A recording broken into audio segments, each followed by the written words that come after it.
and alternation of generations.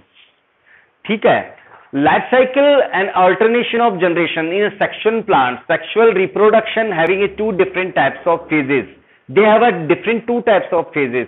One haploid that called gametophytic phase, and second month that is called diploid stage, that also called sporophytic phases, right? So rotation in between two different phases. Gametophytic phase is haploid and a sporophytic phase always diploid. Gametophytic phases give rise gametes through the mitosis, by conducting mitosis, and sporophytic, as they are diploid, so they are undergo meiosis to give rise the gametes. यानी कि basically जो plants gametophytic phase में होते हैं वो mitosis के through gametes बनाते हैं, और जो स्पोरोफाइटिक फेज में जनरली होते हैं वो मियोसिस के थ्रू गैमेट्स बनाते हैं. इस तरह से gametophytic phase and sporophytic phase continuously repeating form में होती है. This rotation patterns of both gametophytic phase and sporophytic phase, this rotation phase called alternation of generation, or these all events are included, that's called life cycle. Life cycle means sexual life. Different three phases are, we can say here, basically haplontic, diplontic, haplodiplontic. As according our classification in chapter 3rd, most of algae are haploid, right? और इसके बाद बात करें gymnosperm और angiosperm, most of 100%, 99.99% gymnosperm and angiosperms are all diploid in phases, right? तो main plant algae में क्या हुआ? हैप्लॉइड फॉर्म में. और मेन प्लांट जिम्नोस्पर्म और एंजियोस्पर्म में क्या हुआ? इधर मैंने लिख दिया है ये वाला स्टेज, यहां पर मेन प्लांट है वो हैप्लॉइड है, और यहां पर मेन प्लांट किस फॉर्म में? डिप्लॉयड फॉर्म है. That is haplontic, that is diplontic. Sorry, तो ये हो गया haplontic, this called diplontic, right? So haplontic और डिप्लॉन्टिक स्टेज होने की पोजीशन में, जहां आप एक साइड एल्गी में मेन प्लांट हैप्लॉइड है तो उसके अंदर ज्यादातर जो इवेंट्स हैं वो हैप्लॉइड है, दैट कॉल्ड हैप्लॉइड फेज. यानी डोमिनेंट स्टेज क्या हुई? गैमेटोफाइटिक. तो गैमेटोफाइटिक डोमिनेंट फेज होने की वजह से वो हैप्लॉइड फेज होगी. Haploid phase means that will be haplontic life cycle. Haplontic life cycle बोलेंगे, ऑल्टरनेशन और haplontic life cycle. Volvox, spirogyra and chlamydomonas is the example of that thing, right? Next diplontic. ये diplontic stage में देखिए, इन दोनों को compare कीजिए, इधर diplontic stage है और इधर हैप्लॉन्टिक स्टेज है. तो ये डिप्लॉयड स्टेज हो गई, हैप्लॉइड स्टेज हो गई. तो diploid is dominant over on haploid phase, that is called diplontic life cycle. Or diplontic life cycle, gymnosperm and angiosperm is the bad example. But in lower plants like bryophytes, some of algae like brown algae, red algae, all bryophytes or most of all pteridophytes having sporophytic as similar to gametophytic phase in their life cycle. Similarly, that diplontic phase and haplontic phase दोनों equal होती हैं. That's why this called haplodiplontic life cycle. So rotation between gametophytic phase and sporophytic phase in a life cycle, that rotation called alternation of generation, or alternation of life generation and life cycles are three types: haplontic, second diplontic, third haplodiplontic. First we are taking one by one. Number one, haplontic life cycle or haplontic alternation of generation.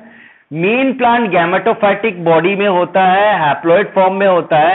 वो जो gametophytic stage है उसके अंदर जो sales होती हैं वो gametogenesis करती हैं. जितने भी गैमेटोफाइटिक प्लांट बॉडीज है, लाइक एल्गी का वो पार्ट जो बेसिकली गैमेट बना सकता है, उस प्रोसेस को गैमेटोजेनेसिस कहते हैं. गैमेटोजेनेसिस के दौरान जो पर्टिकुलर सेल डिवीजन होता है, दैट्स कॉल्ड माइटोसिस, और mitosis give rise a gamete, that is absolutely haploid. Haploid gametes conducts fertilization. They undergoes the fertilization, fusing of the gametes to form zygotes. Zygote बनने के बाद कौन सी stage आ चुकी है? Diploid phase. But ये ज्यादा लंबे टाइम तक डिप्लॉयड फेज नहीं होती, उसमें क्या हो जाता है? मियोसिस. और meiosis convert 2n into n, 2n को n में कन्वर्ट कर देते हैं. इस तरह से उस डिप्लॉयड फेज के ऊपर क्या बन जाते हैं, स्पोर्स। और स्पोर्स जब फ्री होते हैं तो उनका क्या होता है, सुटेबल मीडियम की फॉर्म में वो ग्रोथ करने लग जाते हैं। This process called germination, and germinated spores again comes in gametophytic plant body और gametophytic stage. So this is the dominant haploid phase over on diploid phase. That's why this called haplontic life cycle. An example are most of algae having haplontic life cycle. Volvox, Spirogera and Cleidomanas, these are the examples. Means ये हुआ कि यहाँ पर ये haplontic यानी ये gametophytic stage हुआ, gametophytic stage हुआ, और ये स्पोरोफाइटिक स्टेज हुआ। तो gametophytic, sporophytic, then sporophytic, gametophytic, इस तरह से रिपीट होता जा रहा है। यही तो लाइफ साइकिल है। बट यहां पर हैप्लॉन्टिक यानी गैमेटोफाइटिक स्टेज ज्यादा डोमिनेंट है एज कंपेयर टू डिप्लॉन्टिक और sporophytic side. That's why the lower types of algae or lower types of plants like algae having haplontic life cycle, haplontic life cycle बोलेंगे। Next है diplontic life cycle, gymnosperm and angiosperm. Main plant body in sporophytic condition, मतलब 2n। Basically sporogenesis होगा, spores बनने की process, that is called sporogenesis. Spores are two types, heterosporous बोलते हैं। Heterospores में microspores size in a micro size and macrospores in a macro size, right. Microspores को हम कहते हैं यहाँ पर पॉलन ग्रेन्स, एंड मैक्रोस्पोर्स को एग बोलते हैं, ओवा बोलते हैं। So sporophytic plant body have a specific types of procedure that is sporogenesis, और sporogenesis के अंदर कौन सा प्रोसेस के थ्रू हो रहा है, मियोसिस। तो मियोसिस में क्या होगा, 2n condition will convert into n condition to form micro and macrospores। Heterosporous condition हो गई है, microspore small size spores and macrospores are macro in size spores, right. They are having a haploid stage, that's why they are gametophyte, right? Pollen grains बनने के बाद pollen tube बनेगा। तो ये कौन सी स्टेज आ गई, पोलन ग्रेन के बाद में गैमेटोफाइट। उसी तरह से जो एग बनेगा, वो एग बनते के साथ में इसमें डिफरेंट सेल्स बनती है। This is also gametophytic stage. So this is an, this is an, और एन आगे चल करके गैमेट्स बनाएगी, इसके अंदर गैमेट्स बन जाएंगे, इसमें दो गैमेट्स आ जाएंगे और इसके अंदर गैमेट्स आ जाएंगे। तो गैमेट्स बनने के बाद क्या होगा, fertilization. Again haploid stage will come into diploid stage, that is zygote. वो हो जाएगा zygote, and zygote undergoes germination. इस जायगोट के अंदर क्या बन रहा है, सीड बन रहा है, और सीड का क्या हो रहा है, जर्मिनेशन हो रहा है, और जर्मिनेशन होने के बाद वापस पूरी बॉडी प्लांट बॉडी बन जाती है। सो डिप्लॉइड फेज डोमिनेंट है हैप्लॉइड फेज पे, that's why this life cycle और alternation of generation call diplontic life cycle.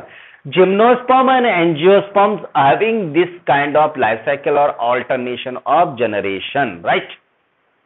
Next, haplontic diplontic life cycle. Haplontic diplontic life cycle, some of brown algae, some of red algae, bryophytes and pteridophytes having such kind of life cycle और alternation of generation. यहां पे देखिए आप, diploid phase जिसको हम sporophytic phase बोलते हैं, और हैप्लॉइड फेज जिसको हम गैमेटोफाइटिक स्टेज बोलते हैं, दोनों एक दूसरे के सिमिलर है, दोनों एक दूसरे की जैसी डोमिनेंट है। पर मेन प्लांट बॉडी कैसा होता है, स्पोरोफाइटिक। ये स्पोरोफाइटिक स्टेज क्या करती है, स्पोरोजेनेसिस करती है। स्पोरोजेनेसिस कब होता है, जब मियोसिस होता है। यानी स्पोरोफाइटिक प्लांट बॉडी के अंदर क्या होंगे, सेक्स पार्ट, और सेक्स पार्ट के अंदर क्या होगा, बेसिकली सेक्स पार्ट में एंथ्रीडियम, एंथ्रीडिया बनाएंगे, एंथ्रेजॉइड्स बनाएंगे, ये स्पोर्स बन गए। उसी तरह से जो फीमेल आपका स्पोर्स हैं वो बनाएगा। तो फीमेल पार्ट आर्चिगोनिया रखता है, मियोसिस होने से उनकी जर्म सेल्स में क्या होता है, मियोसिस, और स्पोर्स बन जाते हैं, मैक्रोस्पोर एंड माइक्रोस्पोर। ये भी हेट्रोस्पोरस कंडीशन आ गई। स्पोर्स का जब जर्मिनेशन होता है तो जर्मिनेशन होने से बनती है गैमेटोफाइट, और गैमेटोफाइट होने के बाद उन स्पोर्स के अंदर देखिए, सॉरी यहां पर स्पोर्स यदि दोनों एक ही टाइप के हैं तो गैमेटोफाइट स्टेज एक ही बनती है। इस गैमेटोफाइटिक स्टेज को आप बोल सकते हैं प्रोथैलस। टेरिडोफाइट्स एंड ब्रायोफाइट्स, इनके अंदर ही प्रोथैलस होता है, एल्गे में प्रोथैलस नहीं होगा। So sporophytic plants undergo sporogenesis, undergo also meiosis to form spores. If spores are two types, so prothallus will be two types, microspore prothallus and macroprothallus. The prothallus stage call gametophytic, और gametophytic में दो stages हो सकती है, दो type की, एंथ्रेडिया भी हो सकता है और आर्चिगोनिया भी हो सकता है। एंथ्रेडिया में क्या बनते हैं, मेल गैमेट, और आर्चिगोनिया में मिलते हैं फीमेल गैमेट। दोनों फ्यूज होने के बाद फर्टिलाइजेशन हो जाता है। जायगोट बनने के बाद यहां पर क्या बनता है, जायगोट बनने के बाद एम्ब्रियो बनेगा, और एम्ब्रियो का जनरेशन जर्मिनेशन होने से स्पोरोफाइटिक प्लांट बॉडी वापस से आ जाती है। तो according on the basis of haplontic diplontic stages or phase present in a life cycle of sexual plants, we can divide life cycle in different three parts में divide कर सकते हैं। यदि हैप्लॉइड फेज डोमिनेंट है तो उसे haplontic बोलेंगे, diploid phase dominant है तो उसे डिप्लॉन्टिक बोलेंगे, और हैप्लो डिप्लो दोनों के दोनों बराबर है तो उस स्टेज को हम बोलेंगे हैप्लो डिप्लॉन्टिक। मीन्स